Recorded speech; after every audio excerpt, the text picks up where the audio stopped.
Na asante sana Hadi Mwasiwa kwa makala hayo. Tukisonga mbele mtazamaji, ni kwamba viongozi wa kaunti ya Marsabit wamepongeza hatua ya serikali ya kitaifa kuwatuma maafisa wa serikali katika maeneo mapya ya utawala iliyoidhinishwa hivi majuzi katika eneo hilo.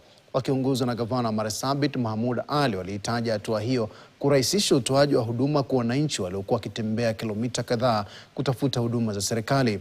Gavana Mahmoud alieleza matumaini kwamba afisi zaidi kufunguliwa katika kaunti hiyo ambayo ndio kaunti kubwa zaidi nchini, kwa kiwataka maafisa wa serikali waliotumwa katika kaunti hiyo kutekeleza wajibu wao bila mwingilio wa kisiasa. Leo tuko na DCC wa Kor ambao tumeletewa hapa. Sub-county yetu ya Kor imekuwa operational. Sasa ni official kutoka leo. Watu wa Kor wako na DC yao, wako na OCPD yao na wafanyikazi wengine wote ambao wanaletea nyinyi huduma hapa. Tunawashukuru wote ambao wametetea hiyo nafasi.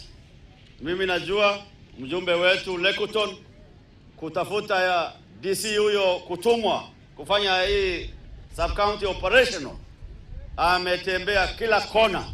Shukrani kubwa inaenda kwa rais wetu, kwa sababu gazettement pekee haisaidii kama haiko operational.